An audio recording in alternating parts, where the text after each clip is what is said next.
On this episode, we talk about physical therapy and athletic training and how LinkedIn is a tool you should use.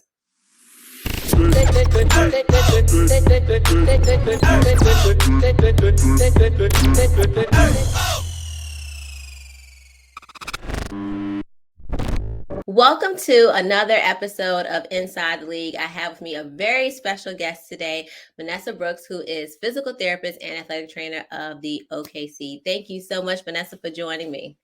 Thank you. Thank you for having me. I really appreciate it. No problem. So I know definitely coming from student athletes perspective, there's a little bit of a mystique about what happens on the training side of things and who does what and where. So can you talk a little bit about what your day is like and what your role actually entails? So, it all depends on if it's a practice day, game day, and if we're on the road or at home. But for the most part, we're taking a look at each player. So basically, we'll have a caseload, a number of players. I may have up to like 5, 6 players, and just getting an idea of like what they need to get ready and stay healthy. So I coordinate with the strength and conditioning coach, and we are kind of like this. So we make sure we know the ins and out of the players, and we get a nice routine for them, make sure the player has input. We're getting that situated to prepare for their practice or prepare for their game. So the day can start as early as maybe 8. And then depending on meetings we have as staff and then treatment with the player, we're covering the court for shoot arounds or games. And then we're first responders. So as the practice goes on, the game goes on, we're just making sure everything is just running as smoothly as possible, taping ankles, thinking about just any type of movement or just any type of manual work that needs to be done. Take care of that. And then I am mostly known for carrying this big old AED book bag that has emergency medicine stuff in there. But for the most part, that's kind of what all it entails. Other things are different, I would say, outside the season when it comes to NBA draft or the combine, playing a role with like the medical side of things, making sure that flows well with the players that we bring in. And then helping with just medical billing, workers' comp stuff, and then scheduling of these players for any physicals or to be seen by a doctor, etc. So where does the physical therapy versus the training versus strength and conditioning kind of where do those lines stop and start and who does what? It all flows and it depends on the player and it depends on the personnel, that staff member. So if a staff member is really good at actually handling a rehab case, whether it's a short-term injury and it's a strength and conditioning coach, and maybe they're a physical therapist, we make sure we collaborate that way. Or if it's say like person benefits from dry needling or um, maybe a manipulation, a spinal manipulation, or they deal with like taping and stuff like that, we will just it all flows just depending on the players. And a lot of times the players don't know the titles a staff member has, and we try to keep it that way so we ensure everyone is just giving the great care and not focused on, well, this is my title and that's my title, this is what I do. So we try to keep it that way. And I can only speak for our organization. I can't speak for other NBA teams, but it seems to work really well, just a lot more collaborative. So it all gels. Say if someone's busy, you can kind of help them and pick up where that person left off, or just do another just as of a great job. So it sounds like in your world of training for an athlete who is interested in kind of having a fast-paced environment and learning a lot of different things, it's a perfect fit because you not only have maybe rehab going on, but you have the medical aspect as well. You might have some administration duties, and then you also kind of get that movement of going from place to place as the players are traveling. So I know you were an athlete prior yourself. How did you make the transition from being an athlete to now being on the performance side of things? I will say I didn't play professionally, so I would say that part is pretty darn easy. So I was focused way more in school, and then all of my extra time was focused on basketball, and I never made it to the heights of like where I'm working. But I think me, like most people's story, when you get hurt and then you go through all this like rehab, you have your surgery, you do your rehab, you do all these different functional movement tests, all the things you learn in research articles, and you still hurt yourself to the extent of, oh, you may need another surgery, it kind of pushes you to think like, what are we missing? What are some pieces that we can kind of fit in? Who are the personnel we can help? Because we don't have all the answers. Who else can we like bring into the conversation and make sure that we are aligning this person or player well? So I think from that perspective, thinking of, I see these players as my brothers. If they were my brother, would I push them in this sense? Or as we're talking to other personnel, bringing up different aspects and like just, yeah, different perspectives to know they are comfortable with this, but they are showing deficits in X, Y, and Z, even though the research may not have caught on, or as progressive, I would say, as our setting. So I think just it helps just giving a different perspective, and it makes it more of a personal touch to me. So I think that was just the easy transition in that aspect, because you're just viewing them as like you were in that shoe, but not that level. So just making sure they had that longevity and just effectiveness just to play well and just optimize their performance. So if there's an athlete right now sitting around, they're in high school, they're going to play college ball, but they're not sure if their track is getting them to the pros and they're interested in it still being in close proximity to the game. What would be some suggestions or tips that you have for them in order to get into the world of athletic training? Very good question. I will tell that athlete, I know they already have the experience of being on the field or on the court, getting an idea of like seeing maybe if they have an athletic trainer at the high school setting, hopefully they do, to see what that person does, making sure they know that's not all that person is. That's just what you see, but try to go ahead and opportunity of just volunteering anywhere. So it could be at another high school, it could be at your nearby college. Say if you are going to college, but maybe you don't play at your college, whichever it is, go ahead and just shadow someone. Don't look for money, just shadow for free. It doesn't matter what level. I think I've gained a lot of experience even at the middle school level, high school level, and that helped me with dealing with, I would say, now the NBA, especially my team, is very, very young. So if we think about how the age is getting lower and lower, you have 18-year-olds, 19-year-olds, like you have that age group that's like they could have been second year in college, or they could have done X, Y, and Z. So understanding that age group, it's best to just go ahead and shadow at any level. And I promise you, no matter like as much opportunities as you can get, you're going to gain different stuff from different people. So whether they're a physical therapist and athletic trainer, I say shadow them both. If it's in a clinic, I still say go ahead and shadow. It does not have to be in a sports setting. Try to get some if you can, even if it is AAU basketball. I've done it and I think it was a great experience. Limited resources, I would say that is huge. And then see where that takes you. If you want to get the education aspect of it, go ahead and looking into a sports residency. Depending on how you went into your undergrad, and if you're looking into, if you're open to taking something post grad, think about getting your master's in athletic training or your doctorate in physical therapy. If you can do both, that's even great, because it's becoming rare because people don't want to go back to school. But a lot of times teams are searching out these people on LinkedIn.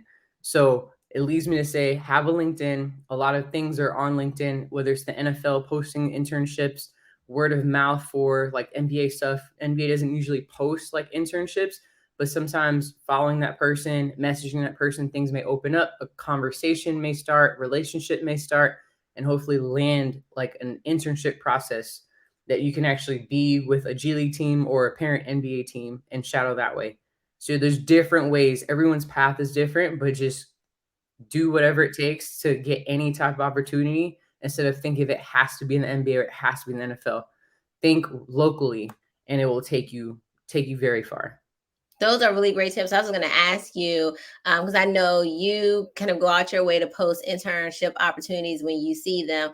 But outside of you knowing somebody who knows somebody, how do you find out? So saying go to LinkedIn, Yeah. follow the people who are already in that spot, reach out to them, get on their radar is a great kind of backdoor way of getting in the cipher.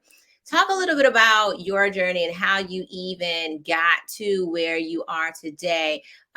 What was your kind of overall, here's where I started and here's how I landed in this position, which is very rare for a female at your status to be at? Yeah, I thank God for me to even be here. Because the way the path it looks, it just sounds weird. So starting off undergrad, I didn't know what I wanted to do. I thought I wanted to do orthopedic surgery, but as I got further into things, and I was like, oh, engineering is not something I want to do either. Just thought about physical therapy. And it was more so a random conversation I had with my older brother. I was praying and fasting for 3 days, which sounds so weird. But at that time, I was desperate. I was like, I don't want to just graduate with not knowing what to do. I've already done physical therapy twice, didn't think about physical therapy at all. My Right. brother said it and it just clicked. And I was like, oh, I'll do physical therapy. So in undergrad, I went to the University of Georgia, did exercise and sports science. People may have different names for it, kinesiology, pre-physical therapy. And I did not like it. I'm in the program and I was like, this is not what I want. And that's when I did an actual elective. And one of the electives was just like athletic training observer. And I was like, what is that? You're in the training room, and I got to see where I was like, that's what I want to do. And I saw people doing rehab, different like exercises with players or movement manual work. And that's when I was like, that's what I want to do, and found out that was athletic training. So when I decide at that point, I decided to marry the two, and I double majored. Now it's a master's degree for athletic training. At that time, it was a bachelor's. As soon as I graduated, I wanted to do athletic training only because I loved it. And my mom was like, go ahead and do your doctorate of physical therapy. I decided to I decided that I'm going to apply to one school. And if I don't get in, then God doesn't want me to do physical therapy. I ended up getting into the school that I applied for, the one school I applied for, which was Emory in Atlanta.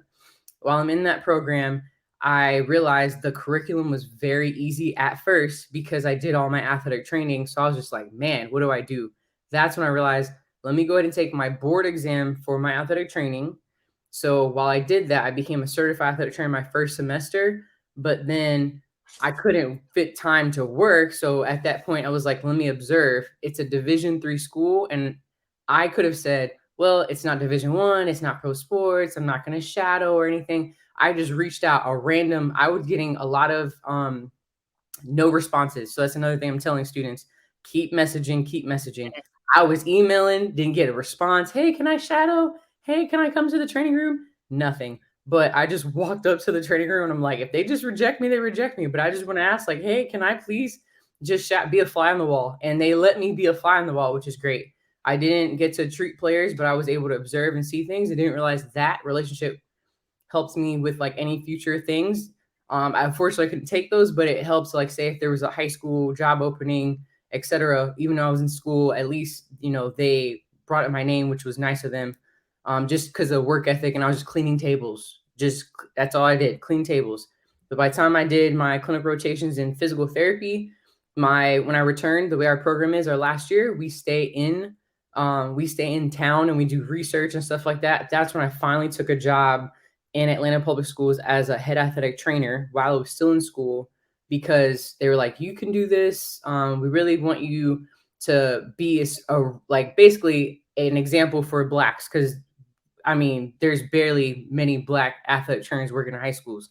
Some Right. are, but we need more. So for those listening, we need more. And while I was there, I learned a lot, very limited resources. There's a lot of things that I could probably say for another podcast, the details that went into it. Just know there's limited resources, but I learned so much and able to pour into other students that were like, oh, I didn't know, this was possible, because they didn't even have an athletic trainer before me.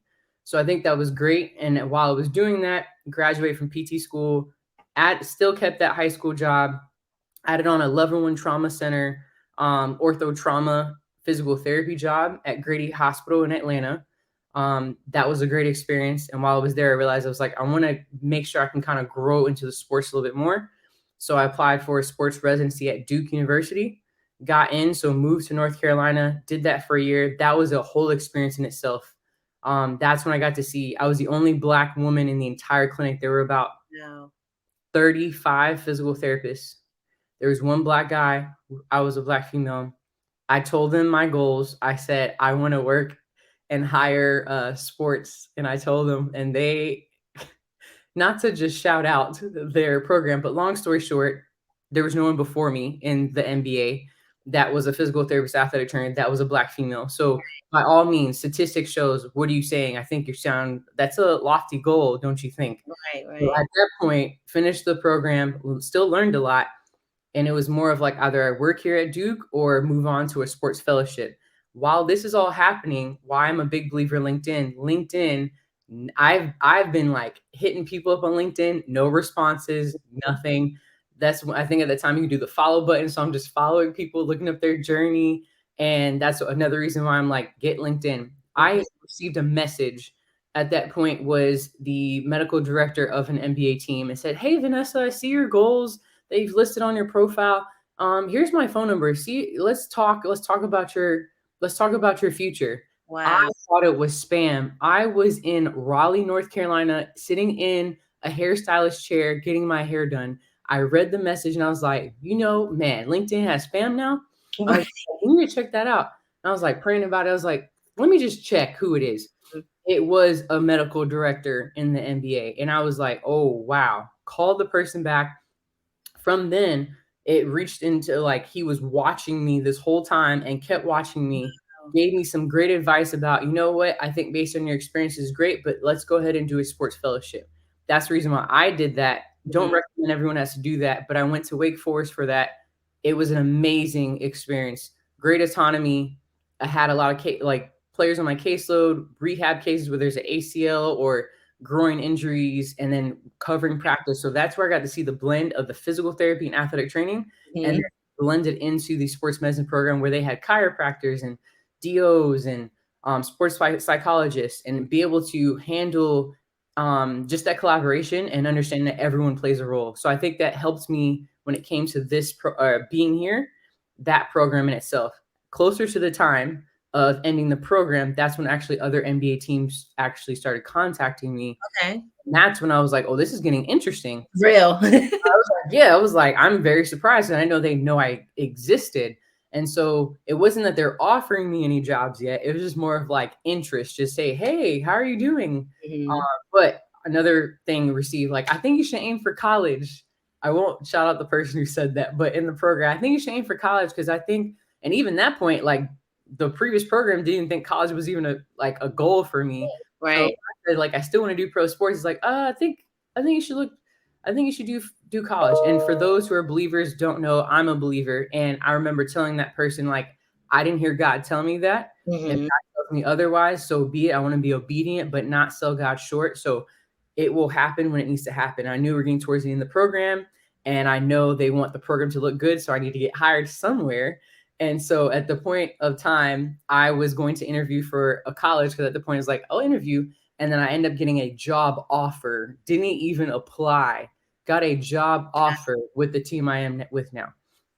It just, the way the timing was, it was just like, God, if you open that door, close every door, and you just order my steps. So Yes. that's basically a very weird way to say how I got here. The journey has been definitely different. But I'm glad to see more and more people that look like me, whether they're men, women, that are here, and everyone's story is very different. So it's very beautiful just to network with others and find out their journey. No, I have so many takeaways from your story.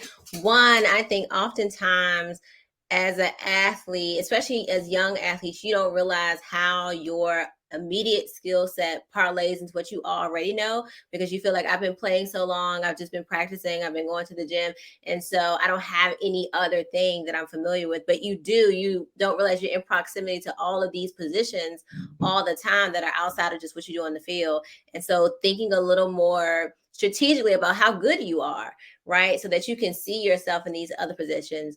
And then also the fact that you kind of took every door that opened, not losing sight of where you wanted to go, but even if it was a short door for a 1 year period of time, you kind of like stepped up and took every door and every opportunity. And I think sometimes in sports, you're so used to willing your what you can do your own power because you're like, okay, I can run faster, I can lift more. Right. But sometimes most of the things in the career path are outside of your control. Other people are making the decisions, no matter how smart you are, or how much experience you have. But the fact that you kind of kept moving forward and then also use LinkedIn, I think that's brilliant Yeah. as your way of networking, even when you weren't in the mix. And not just to say, hey, do you have opportunity, but making sure what's their background? What are they Mhm. doing? So I think even though your path kind of has some meandering, Yeah. it's really beautiful because other people can use it as a practical application of, oh, I can go on LinkedIn and reach out to 100 people. I Yes. can take a fellowship if I don't have a direct job opportunity. I can work at my area high school who probably needs someone there right now as my realm of experience. I can take my what I've been doing the last 4 years and figure out, okay, well, there is a trainer on my team, or there is someone who does strength and conditioning. Let me go check that out. So I'm grateful for your journey, even though I'm sure at some point it was like, what is happening?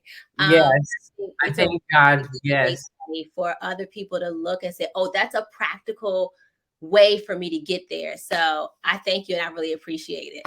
Thank you. And having a good support system, I didn't add that. Make sure you have a good support system. Someone who's in your corner. If that's your mom, that's your mom. If you know, for me, it was my husband, and I totally am so grateful for him. He was my biggest cheerleader, and the main person to kick me in my butt was like, "Hey, you said this was your goal. Like, let's go after it." And able to tell people no if they're telling you to settle for something that's not lining up with your goal. So I really appreciate my husband. Very supportive. Shout out to family support. So good when you have it. Tell everybody where they can find out more about you. Yes. So on LinkedIn, Dr. Vanessa Brooks. That's all it is, just doctor and then first and last name. You can also find me on Instagram. It's Vanessa DPT ATC. DPT meaning for Doctor of Physical Therapy. ATC meaning athletic training. So Vanessa DPT ATC. You can also email me if you prefer email at V for Victor, D as in David, OYLEY at Gmail. So yeah. Thank you so much, Dr. Brooks, for coming on. I appreciate it. I really appreciate your story. And I know it's someone that's going to hear your story and realize they can do it too. So keep going because we need more people like you to pave the way for those who are coming behind. And thank you all for listening. Tune in next time for the next episode. Thank you, Joy. Appreciate that.